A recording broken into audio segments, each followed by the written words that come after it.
cómo crear el hombre dentro de nosotros mismos.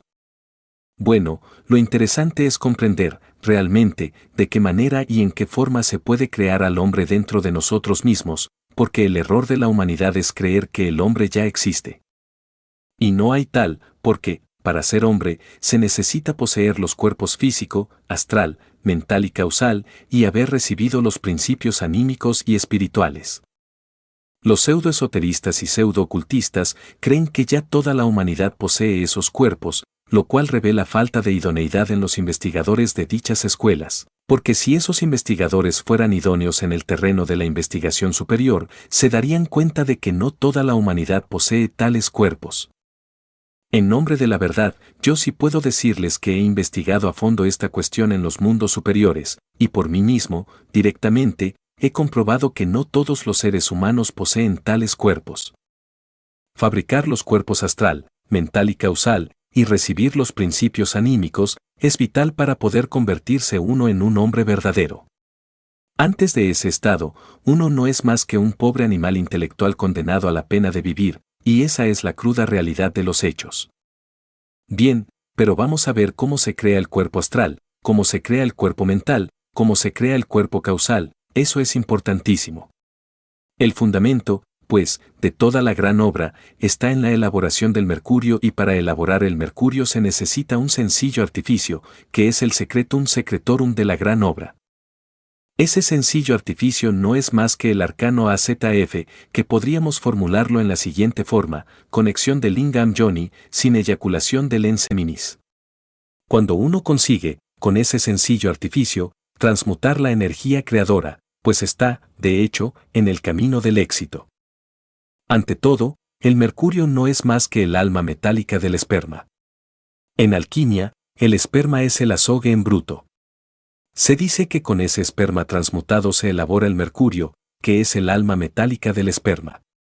Bien, hay tres clases de mercurio. Primero, el azogue en bruto, o sea, el exioeari, el esperma sagrado. Segundo, el alma metálica del esperma, que es el resultado de la transmutación, pues, del S. Alma metálica, esa energía creadora que asciende por los cordones ganglionares, espinales, hasta el cerebro. El tercer mercurio es el más elevado, aquel que ha sido fecundado por el azufre. En alquimia, el azufre es el fuego sagrado. No ignoran los esoteristas orientalistas que cuando las corrientes positivas y negativas del mercurio hacen contacto en el triveni, cerca del hueso coxígeo, por inducción eléctrica despierta una tercera fuerza, que es el kundalini. Este kundalini, estudiado como fuego únicamente, el fuego serpentino anular, que se desarrolla en el cuerpo de la zeta, es el azufre. Obviamente que cuando las corrientes positivas y negativas del mercurio hacen contacto en el triveni, cerca del hueso coxígeo, despiertan el fuego, entonces el fuego sagrado o azufre se mezcla con esas corrientes del mercurio, y de tal mezcla resulta, pues, el tercer mercurio, que es aquel que ha sido fecundado por el azufre. La mezcla de mercurio y azufre asciende por el canal medular espinal de la anacoreta hasta el cerebro, despertando los centros superiores del ser. Y bien, pero el excedente de ese mercurio fecundado por el azufre es el que viene a servir para la creación de los cuerpos existenciales superiores del ser.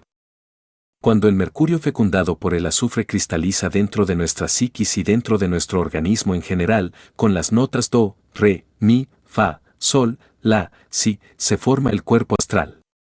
De manera que el cuerpo astral no es más que mercurio fecundado por azufre.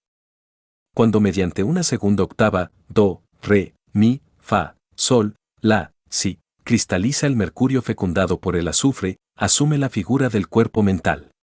De manera que el cuerpo mental es así, mercurio, también fecundado por el azufre, en una segunda octava.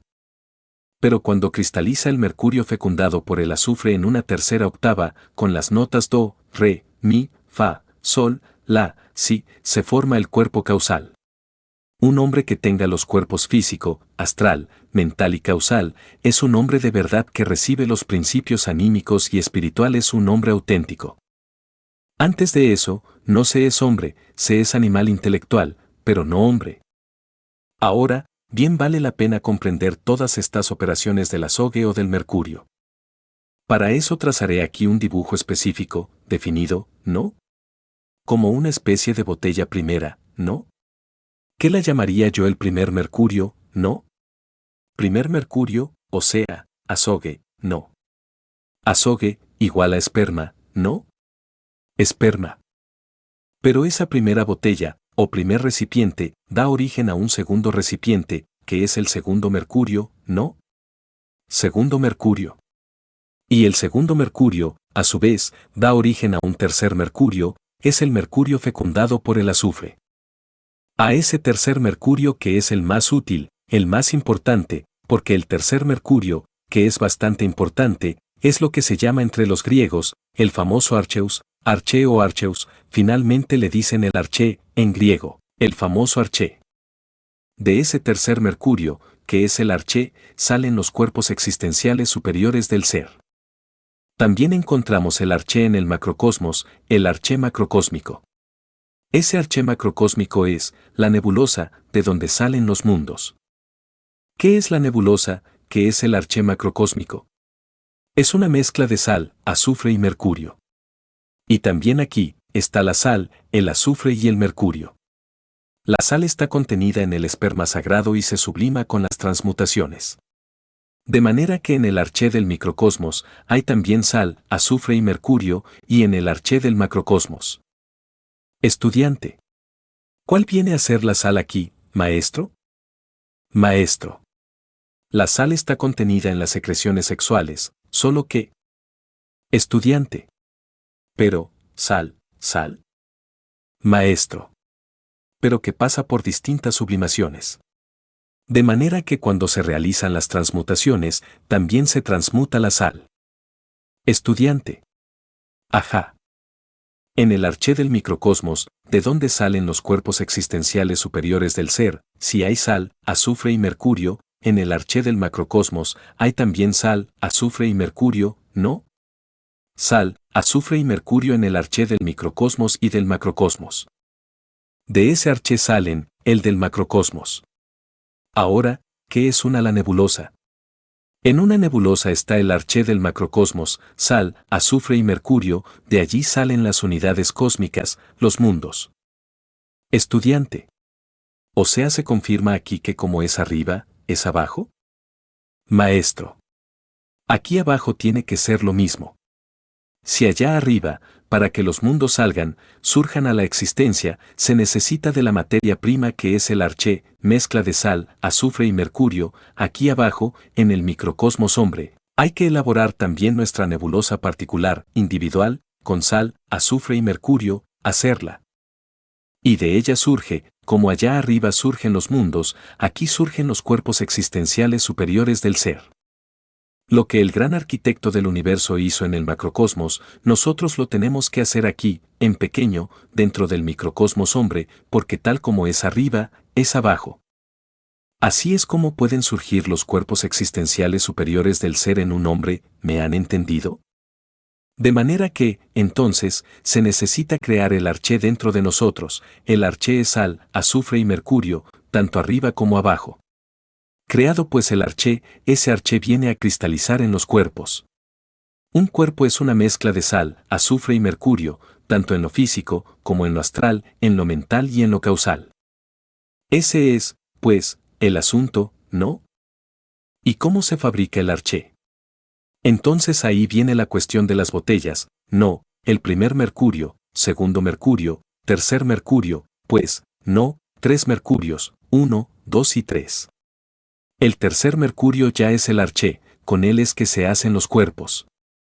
De manera que esto, Gurdjieff lo habla desde un punto de vista ya del hidrógeno sexual Si-12, y no sé qué, a grosso modo, como para disfrazar la cosa o como para alegorizarla. Nosotros la estudiamos desde el punto de vista alquimista, a la luz del laboratorio de la alquimia, para llegar a comprenderlo mejor, debidamente y en forma logística. Ahora, ya fabricados los cuerpos, entonces necesitamos perfeccionarlos. ¿Para qué? Para que esos cuerpos se perfeccionen, se necesita forzosamente eliminar el mercurio seco. ¿Y cuál es el mercurio seco? Los yous. Si uno no elimina los yous, los cuerpos no se perfeccionan, y los cuerpos que no se perfeccionan, no pueden ser recubiertos por las distintas partes del ser. Para que los cuerpos puedan ser recubiertos por las distintas partes del ser, deben perfeccionarse, convertirse en vehículos de oro puro. Pero no podrían esos vehículos convertirse en instrumentos de oro puro si no se elimina el mercurio seco y el azufre arsenicado. ¿Cuál es el mercurio seco? Los yous, ¿cuál es el azufre arsenicado? Pues el fuego animal, bestial, de los infiernos atómicos del hombre, ese fuego que corresponde al abominable órgano cundartiguador. Hay que eliminar el mercurio seco y el azufre arsenicado, para que los cuerpos existenciales superiores del ser, creados con el arché de la alquimia, puedan convertirse en los vehículos de oro puro, de la mejor calidad.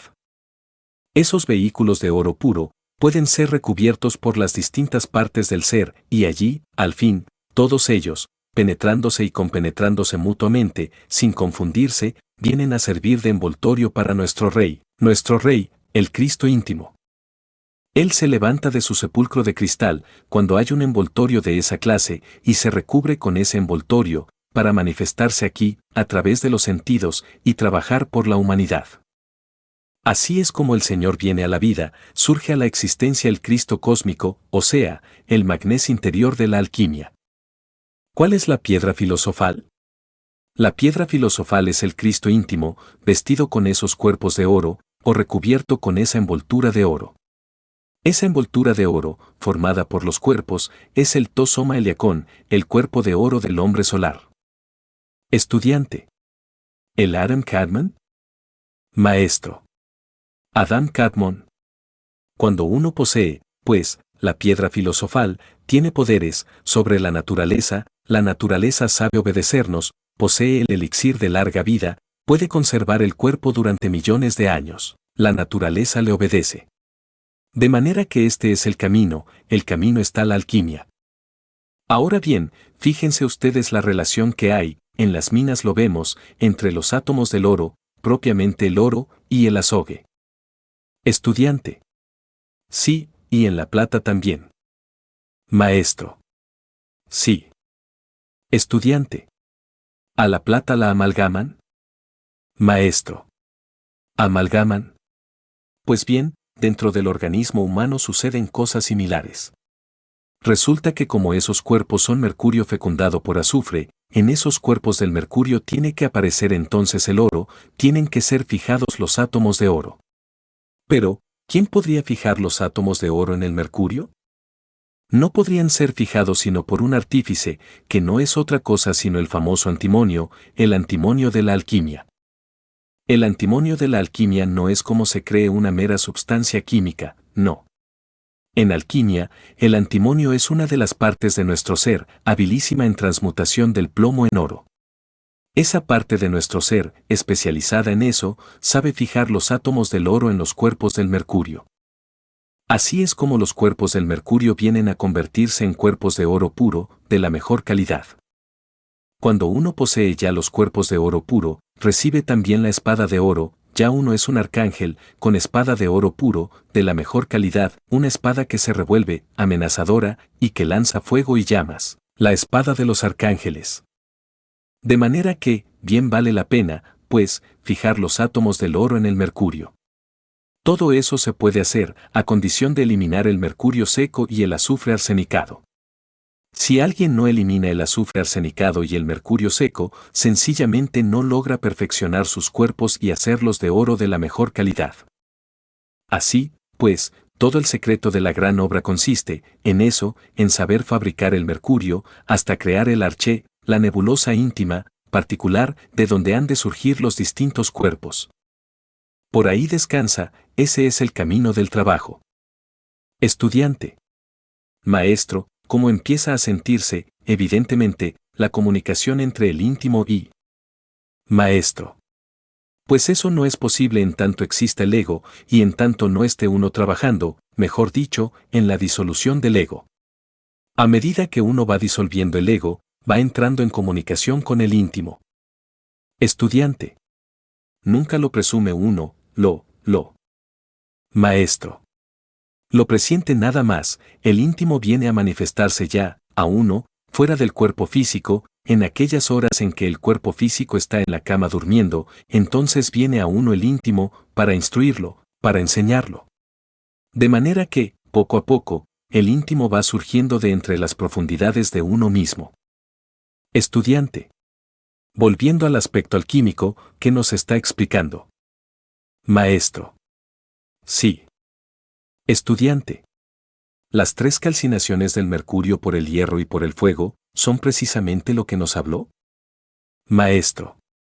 Bueno, las tres calcinaciones por el hierro y por el fuego corresponden a la primera y segunda montaña y parte superior de la segunda montaña. Estudiante. ¿Las cocciones? Maestro. Las tres cocciones, o tres calcinaciones del mercurio, no, son tres purificaciones a base de hierro y fuego. Uno llega a la resurrección del Cristo, en uno, mediante tres purificaciones. Tres purificaciones a base de hierro y fuego. Eso está representado en la cruz por los tres clavos. Los tres clavos indican las tres purificaciones de hierro y fuego. De manera que, entonces, hay tres purificaciones. Son tres calcinaciones del mercurio. La primera calcinación, pues, corresponde a la montaña de la iniciación, la segunda corresponde a la montaña de la resurrección y la tercera corresponde a los últimos 8 años de la gran obra, los últimos 8 años de la gran obra. Estudiante. Maestro, el real ser se manifiesta de distintas maneras, es decir, en forma simbólica y por medio de palabras. Maestro. El real ser interior profundo se manifiesta, unas veces a través de simbolismos, o directamente. Directamente, cuando uno tiene la debida preparación, más a veces en simbolismos también se expresa. Pero, para que se manifieste el real ser en uno tiene primero que bajar, tomarse la molestia de bajar a la fragua encendida de Vulcano, a trabajar en la preparación del mercurio. Si uno no prepara el mercurio, pues, su ser tampoco tiene interés en manifestarse a través de él. De manera que todo el secreto de la gran obra consiste en la preparación del mercurio. Dicen los sabios, dadnos el mercurio y con eso tenemos todo. Eso es lo principal. De manera que, en síntesis, les hablo de la gran obra, en síntesis. Ahora, ¿cómo se llega a la resurrección? Eso ya es trabajo de envergadura, de envergadura. Estudiante. Ahorita lo importante es llegar a hombre. Sí, convertirse en hombre antes de entrar en el reino del superhombre. Estudiante. Claro. Maestro. ¿Por qué el hombre? Dice un códice de Anáhuac, los dioses crearon a los hombres de madera y después de haberlos creado, los fusionaron con la divinidad. Más luego añade, no todos los hombres logran fusionarse con la divinidad. El hombre, fusionado con la divinidad, obviamente es el superhombre. Ahora, la mayor parte llegan hasta convertirse en hombres, mas no alcanzan el estado del superhombre. Para convertirse en hombre verdadero, pues, tiene que crear los cuerpos, pero sucede que hay muchos que han logrado crear los cuerpos y recibir, naturalmente, sus principios superiores. Anímicos y espirituales, se han transformado en legítimos hombres, en auténticos hombres, pero no han eliminado el mercurio seco ni el azufre arsenicado. Entonces, ¿qué ha sucedido? Que no han perfeccionado esos cuerpos, no han logrado convertir esos cuerpos en vehículos de oro puro. Han logrado crearlos, pero no han logrado transmutarlos en vehículos de oro de la mejor calidad, se han quedado simplemente como hombres anasmusianos. Anasmusianos, porque realmente no han eliminado el ego. Esos son casos de fracasos. Estudiante. ¿Con el doble centro de gravedad, maestro? Maestro. Sí, quedan con doble centro de gravedad, una parte de su conciencia es el hombre interior profundo, el ser vestido con los cuerpos de oro, pero la otra parte es la conciencia vestida o embotellada entre los distintos yous, formando el ego. Entonces quedan convertidos en magos blancos y negros a la vez, anasmusen con doble centro de gravedad, es decir, son abortos de la madre cósmica, fracasos. Estudiante. Maestro, este era el caso de Andramelech. Maestro. Andramelech es un caso de anasmusen con doble centro de gravedad. Uno invoca a Andramelech en los mundos superiores y se encuentra que es un trono, pero en otras ocasiones no viene un trono, sino viene el mago negro Andramelech, y es el mismo, con doble centro de gravedad, es un anasmusen. Un Anasmussen es un fracaso de la gran obra, un aborto de la madre cósmica. La madre cósmica es la asignatura astral del esperma sagrado, es la estrella resplandeciente que brota de entre el mar, de entre el caos metálico, que es el esperma, es la parte ígnea del mercurio, que nos guía y dirige en la gran obra, que nos ayuda en todo el trabajo de la gran obra, Stella Maris, la Virgen del Mar. Que surge de ese mar interior que uno carga, que es el esperma, de ahí surge ella, esa estrella, que no es otra cosa sino la asignatura ígnea del mercurio. Estudiante. ¿Por eso la estrella de mar es de 5 puntas? Maestro. Sí. Estudiante. Stella Maris. Maestro. Stella Maris. Estudiante. Esa es la estrella simbólica que guía a los 3 magos, ¿verdad? Maestro. Sí, la estrella simbólica que guía a todos los magos, la que dirige la gran obra, Stella Maris, la asignatura astral del esperma sagrado, es la Madre Divina Kundalini Sakti, así es que hay que saberla entender, con ella se realiza la gran obra. Pero, como les digo, si uno no elimina el mercurio seco y el azufre arsenicado, no logra fusionarse con la divinidad, y si no logra fusionarse con la divinidad, se convierte en un aborto, en un fracaso. De manera que la obra hay que saberla hacer correctamente. El antimonio está dispuesto a fijar los átomos de oro en el mercurio, a condición de que nosotros eliminemos, con la ayuda de Stella Maris, el mercurio seco y el azufre arsenicado. Si así procedemos, el antimonio trabajará, fijando el oro en el mercurio. Estudiante. Maestro, alguien me dijo que uno pasa las primeras iniciaciones inconsciente. ¿Las primeras 9 iniciaciones son casi mecánicas, o qué? Maestro. Bueno, eso pertenece, dijéramos, al íntimo, no, la personalidad no se da cuenta de esas cosas.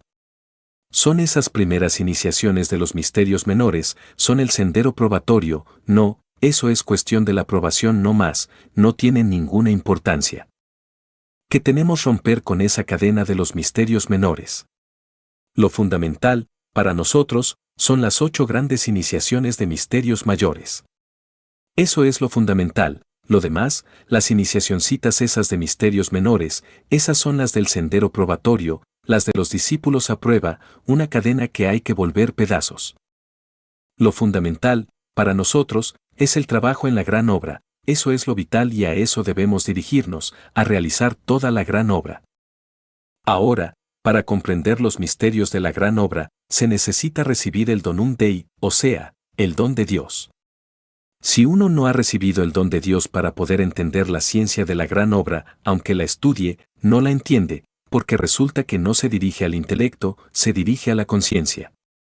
Toda la ciencia de la gran obra va a la conciencia, pertenece a los funcionalismos de la conciencia. Estudiante. Para que el maestro aparezca, ¿el alumno tiene que estar preparado? Maestro. Preparado. Vean ustedes lo importante que es esto, como se puede hablar en alquimia, sobre toda la gran obra. Aquí interrumpe el discípulo y no se entiende, luego continúa. Estudiante. Sobre el simbolismo de... Como yo sé que es alquímico eso, ¿verdad? El simbolismo de los 3 reyes magos. Maestro. Ah, bueno, lo de los 3 reyes magos son los colores que presenta el mercurio, cuando uno está purificando los cuerpos. Se dice que en el crisol, entonces ese crisol, hay que saber definir, ¿cuál crisol? El crisol sexual. Ese mercurio está de un color negro en principio, es blanco después, luego prosigue con el amarillo y luego culmina con el rojo. Ese es el simbolismo de los Reyes Magos, no, uno de ellos es negro, el otro es amarillo y el otro es blanco. Y en cuanto al rojo, el rojo es la púrpura que todos ellos, como los reyes, llevan puesta. Ese es el simbolismo. Y la estrella que los guía a ellos es la estrella, precisamente. Estudiante. La Stella Maris. Maestro. La Stella Maris, la que guía todo el trabajo, la Stella Maris es la que guía todo el trabajo, la que hace todo el trabajo, la Stella Maris. Obviamente que, entonces, pues, cuando uno quiere convertir, digamos, el cuerpo astral en un vehículo de oro puro, tiene que dedicarse uno a eliminar el mercurio seco. Claro, todos esos yo sumergidos que hay en el astral surgen con una fuerza terrible, espeluznante, horrorosa, y se procesan dentro de la corrupción en que todos esos elementos, pues, deben irse desintegrando, ¿no? Atacan violentamente los demonios y se dice que entonces ha entrado uno en el reino de Saturno, que ha empezado su trabajo con el cuervo negro, que corresponde a Saturno.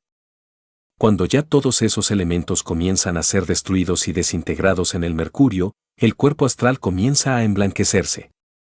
Cuando ya han sido destruidos esos elementos, en su mayoría, entonces recibe uno en el astral la túnica blanca de Ta, entre los egipcios, la túnica de lino blanco. Si se continuara en el trabajo, se adelanta a convertir ese mercurio astral en un cuerpo de perfección, prosiguiendo con el trabajo de desintegrar elementos indeseables que hay en el cuerpo astral, y que corresponden al mercurio seco. Al fin, el mercurio de ese astral aparece con el color amarillo. Entonces se recibe la túnica amarilla de los grandes misterios. Y prosiguiendo en el trabajo debidamente, cuando ya no queda absolutamente ningún elemento indeseable en el cuerpo astral, cuando ya que hay un cuerpo astral, repito, pues, ha sido purificado y perfeccionado, ya ha podido entonces, dijéramos, el antimonio, que es una de las partes de nuestro ser, fijar los átomos de oro en ese mercurio, entonces ese cuerpo astral viene a quedar de oro puro. Cuando ya es de oro puro, entonces se lo traga la divina Madre Kundalini y se recibe la púrpura, la túnica de púrpura, la púrpura de los reyes. Vean pues, ustedes, los colores, negro, blanco, amarillo, y luego la púrpura que llevan los reyes, el rojo. El mismo proceso se da para el mental, para el causal, hasta que cada uno de esos cuerpos sea de oro. Y no podría verificarse, dijéramos, la resurrección del Cristo íntimo en el corazón del hombre, en tanto no estén los cuerpos, todos, convertidos en vehículos de oro puro. Ya convertidos todos en vehículos de oro puro de la mejor calidad, se penetran y compenetran mutuamente, sin confundirse, formando el famoso tosoma Eliacón, el cuerpo de oro del hombre solar, que sirve de envoltorio para el Señor, para el Cristo interior. Él se levanta de su sepulcro de cristal y viene aquí a la manifestación, se envuelve con el cuerpo de oro, se expresa en carne y hueso como un Mahatma resurrecto para enseñar a la humanidad, para trabajar por la humanidad. Ese es el objetivo. Pero ya van viendo ustedes el significado de los Reyes Magos y de la estrella.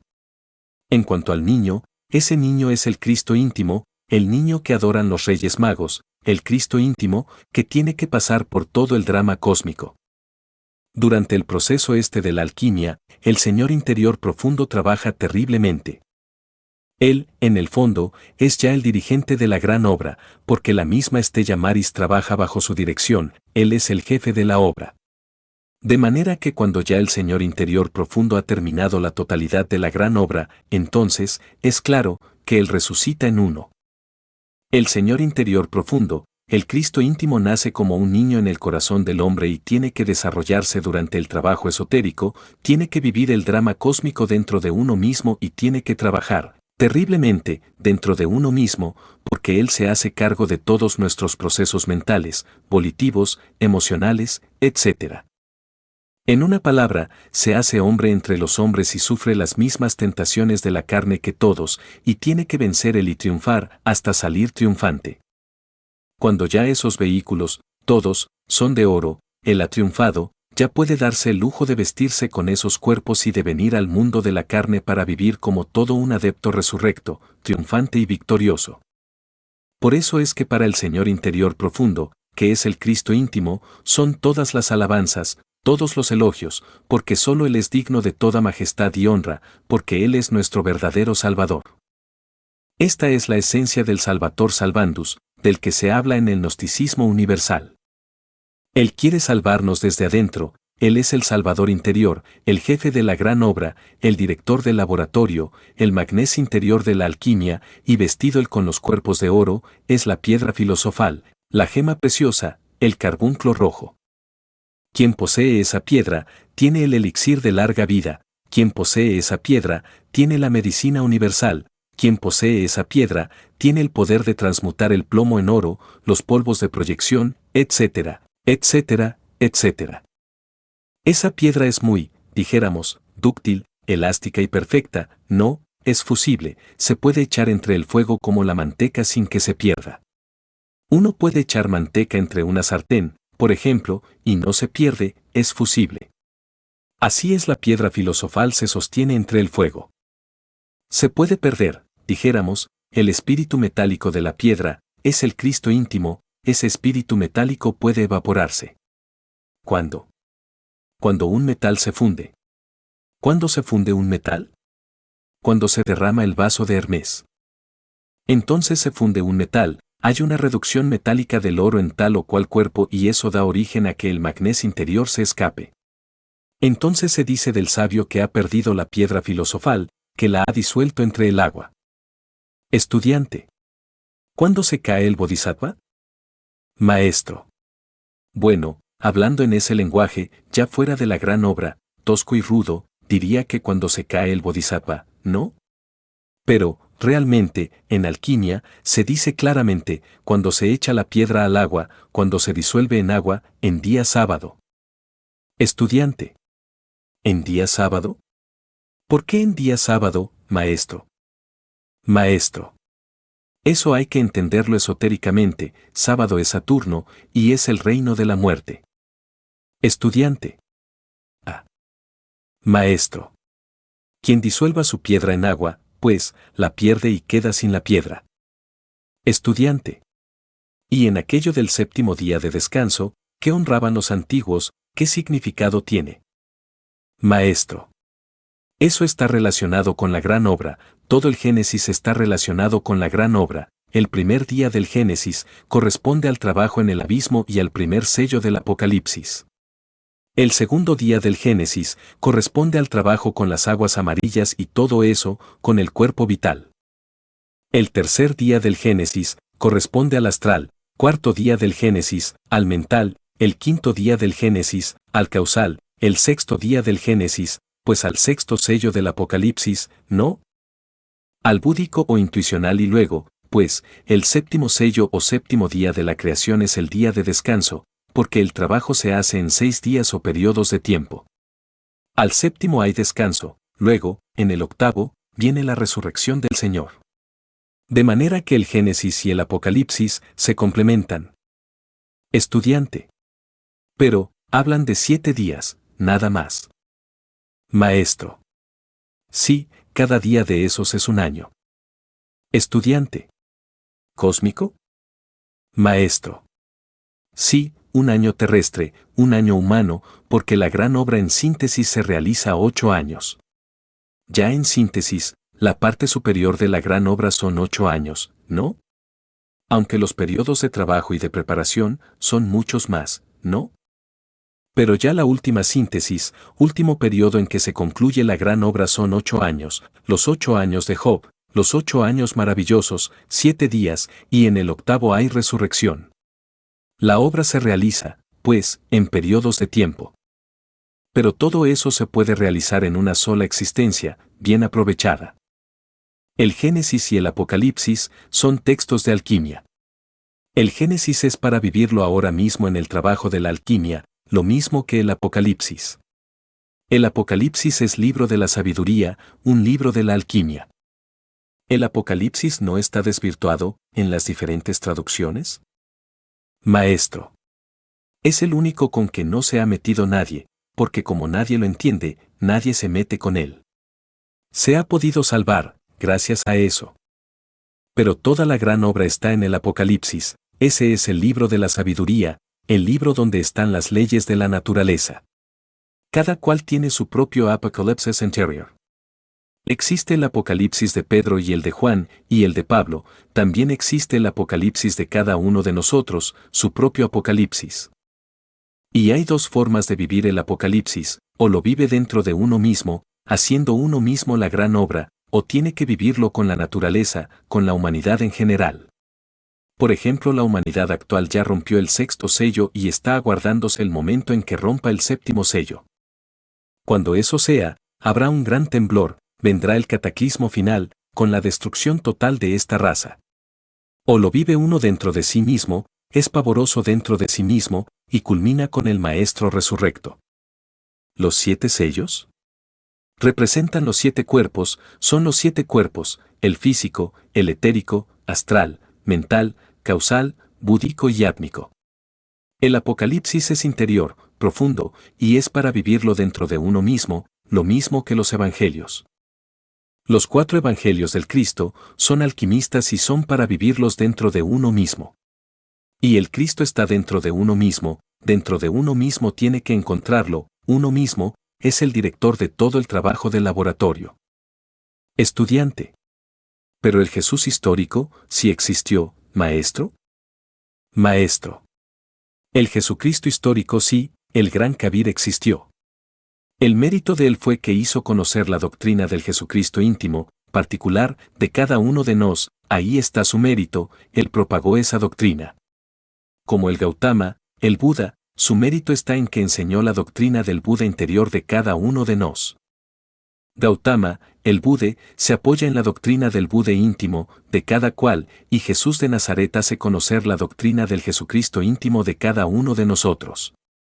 Porque Jesús es Yeshua, y Yeshua es Salvador. La Madre Divina Kundalini, antes de ser fecundada, es la Virgen Negra, que está debajo, en los sótanos de todos los monasterios antiguos, y que se le honra con veladoras de color verde, con la esperanza de que, algún día, despierte el león verde, el fuego en estado residual. Pero ya fecundada por el Logos, entonces es la Divina Concepción, con el niño en sus brazos. Ese niño es el mismo Logos que desciende de su mundo y se hace hijo de la Divina Madre particular de uno, aguardando el instante de entrar ya dentro del cuerpo de uno, para comenzar el proceso de la gran obra, para realizar la gran obra. De manera que es el Señor de la gran obra, el Salvador de cada uno de nosotros, el Jesucristo interior, eso es lo que cuenta, el Jesucristo íntimo, porque Yeshua significa Salvador. Jesús es Yeshua, Salvador, y cada uno tiene que encontrar a su Salvador interior profundo.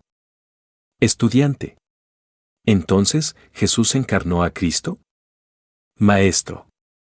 Eso hizo Jesús de Nazaret, el gran Kabir Jesús, él hizo la gran obra, y es un hombre que habló sobre el Jesucristo íntimo, que es el Señor de la gran obra, y el drama cósmico, este tiene que vivirlo nuestro Salvador interior, dentro de nosotros mismos, aquí y ahora, en el trabajo de la gran obra.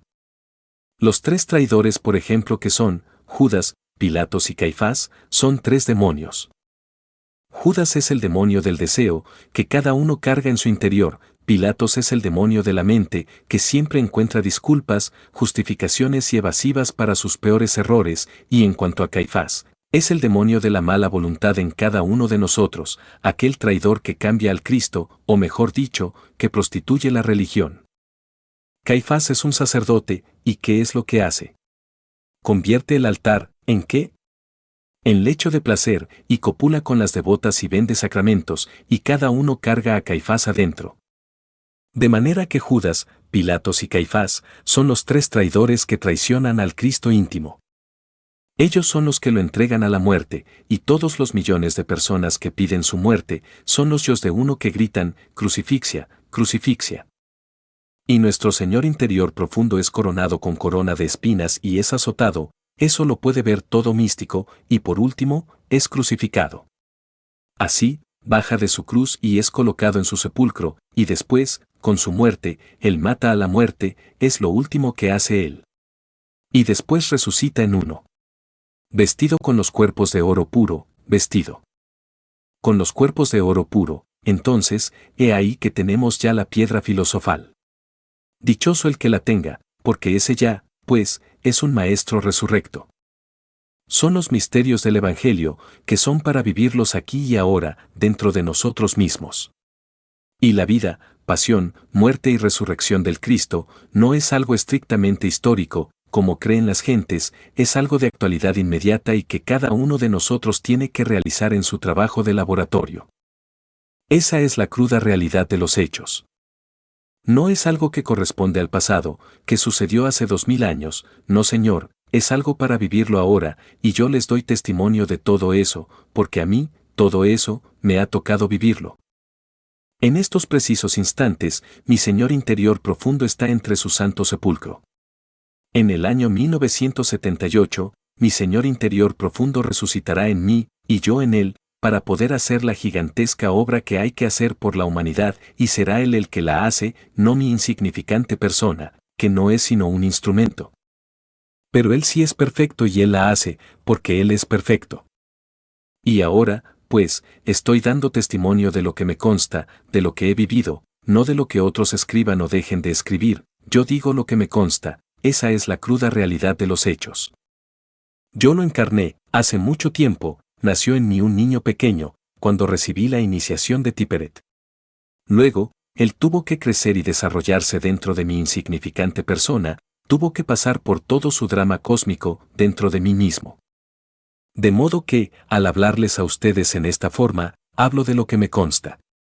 Ahora, en estos momentos, después de haber pasado por el Calvario, está dentro de su santo sepulcro. Allá voy yo, de cuando en cuando, a besar la lápida de su sepulcro, aguardando ansioso su resurrección, y hasta el 1978 quedará resurrecto el Señor. Claro, yo lo estoy haciendo por tercera vez. Digo por tercera vez, porque yo he hecho la gran obra 3 veces, la hice en el pasado Mahamantara, o sea, en la Tierra Luna, antes de que esta cadena terrestre hubiera surgido a la existencia. Entonces trabajé por la humanidad, y yo hice toda la obra. Luego, en la Lemuria, pues, cometí el error, cuando la revuelta aquella de los ángeles, ¿no?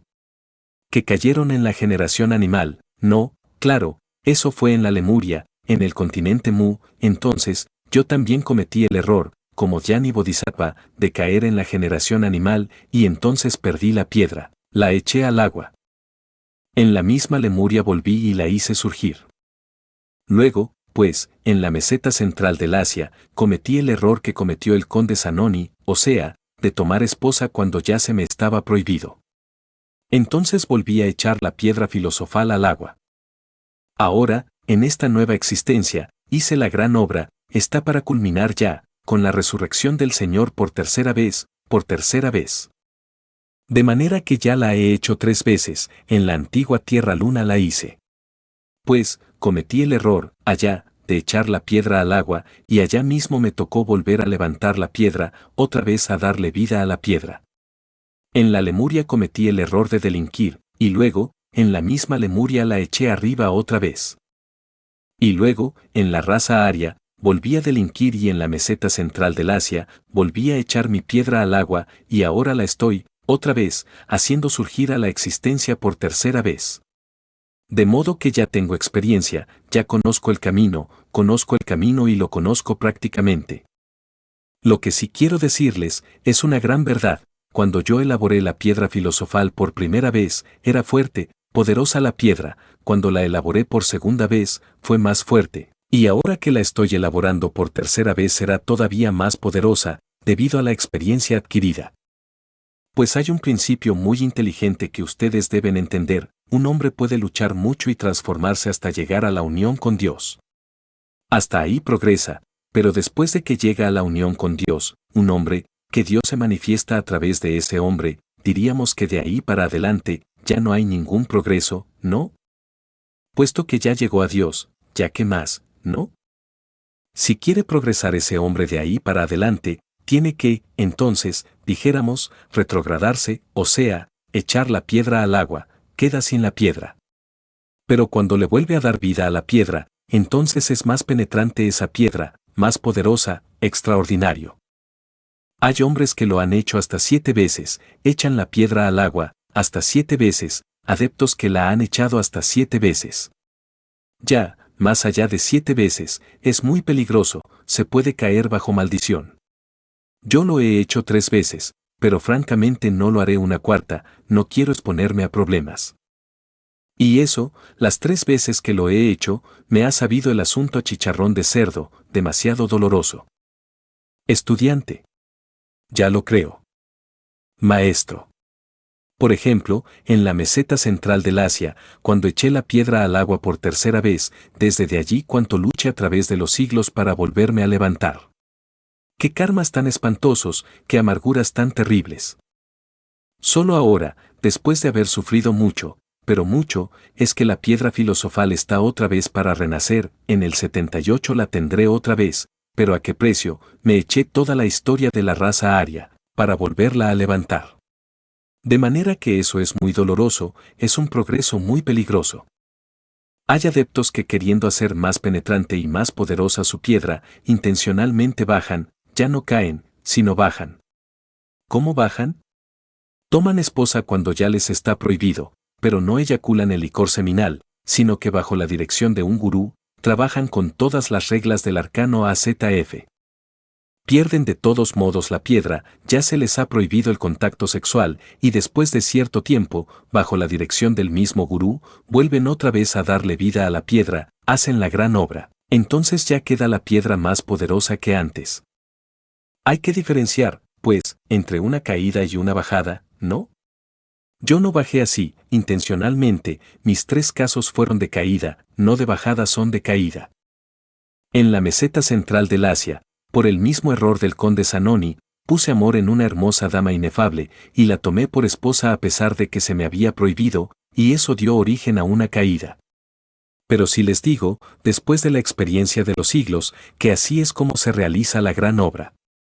Y recordemos el ave fénix, era maravillosa, coronada con corona de oro, sus patas, sus piernas, todas de oro puro, bella, inefable, la naturaleza le rendía culto. Cansada de vivir, después de millones de años, resolvió hacer un nido, dicen que con ramas de incienso, de mirra, de no sé qué, de nardo, de otras ramas preciosas. Bueno, lo cierto fue que ella se incineró, la naturaleza se entristeció. Pero después resucitó de entre sus propias cenizas, el ave fénix, más gloriosa que antes, más poderosa que antes. Eso se relaciona precisamente con la gran obra. Todo poder de un adepto está en la piedra filosofal, si la echa al agua, queda, pues, amolado. Estudiante. ¿Y la vara de Moisés, maestro, la vara de Moisés que le enseñaba a los egipcios y al faraón? Maestro. Esa es la espina dorsal. Estudiante. Ajá. ¿Cómo los magos negros le sacaron serpientes también, ahí, cuando él sacó la suya, verdad? Maestro. Pues, claro. Estudiante. Cuando su vara se convirtió en serpiente. Maestro. Así como Moisés convirtió la vara en serpiente, así también uno tiene que convertir la vara en serpiente. Así como Moisés levantó la serpiente sobre la vara y ésta se convirtió en la vara misma, así también nosotros necesitamos levantar al Hijo del Hombre dentro de nosotros mismos. El Hijo del Hombre es el Cristo íntimo, hay que levantarlo dentro de nosotros mismos. Para poder levantarlo, primero hay que crear los cuerpos existenciales superiores del ser, solo así podrá él venir, y aquí, encarnar en uno, nacer en uno, para luego ir creciendo e ir viviendo el drama cósmico. Él tiene que hacerse cargo de los procesos emotivos, mentales, sentimentales, sexuales, de todo lo de uno, y hacerse hombre, convertirse en hombre, hasta lograr vencer a las tinieblas en sí mismo, eliminar a los yous en sí mismo, y triunfar en sí mismo. Es claro, Él es digno de toda alabanza y gloria, y honra. ¿Y quién otro viene a hacer eso por uno? ¿Quién otro? Solo el Salvador. Por eso es que el Cristo es digno de toda honra y ante los 24 ancianos, que no son otra cosa sino las 24 partes de nuestro propio ser interior profundo, y los 4 santos o las 4 santas criaturas, que no son otra cosa sino 4 partes superiores de nuestro ser, relacionadas con los 4 elementos. Todos arrojan sus coronas a los pies del Cordero, porque solo Él es digno de toda honra y de alabanza y gloria, porque Él es el que con su sangre nos redime. Esa sangre es el fuego, y Él es el Cordero inmolado, pues, se inmola, vive en uno y se inmola completamente, se hace un hombre común y corriente para luchar con las tentaciones, con los deseos, con los pensamientos, con todo, y nadie lo conoce, hasta que triunfa. ¿Quién otro hace eso por uno? Solo Él. Por eso se le dice, el Cordero de Dios que borra los pecados del mundo, ese es el cristianismo esotérico, pero bien entendido. De manera que Él es el Salvador, el que con su sangre nos redime, o sea, con el fuego. Porque Él mismo es el espíritu del fuego que necesita un vaso de alabastro, un receptáculo para manifestarse. Ese receptáculo son los cuerpos de oro puro que uno debe crear. Entender esto es formidable, porque llega uno, precisamente, a donde debe llegar, o sea, a convertirse en el hombre solar, en el hombre real, en el hombre Cristo. De manera que por esto hay que luchar a muerte contra todo y contra todos, contra sí mismo y contra la naturaleza, contra todo lo que se oponga, hasta triunfar, hasta triunfar. Convertirse en el hombre solar, en el hombre Cristo. Esto no es cuestión de la evolución, ni es cuestión de involución, no, esto es cuestión de revolución interior profunda. Esto se sale del dogma ese de la evolución y de la involución, esto pertenece a la gran obra, y esta gran obra es revolucionaria. Estudiante. La voluntad, maestro. Maestro. Ah. Estudiante. ¿Allí tiene que intervenir definitivamente la voluntad? Maestro. La voluntad.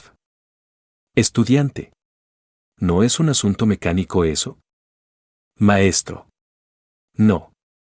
Este trabajo se logra, dijéramos, a base de trabajos consciente y padecimientos voluntarios. Hay que dedicar la vida en su totalidad a la gran obra, hasta conseguirlo, convertirse en el hombre solar. El sol, eso es lo que quiere. Él quiere una cosecha de hombres solares. Eso es lo que le interesa al sol. De manera que nosotros debemos cooperar con el sol, hasta convertirnos en hombres solares. Él quiere una cosecha de hombres solares, eso es lo que le interesa a él.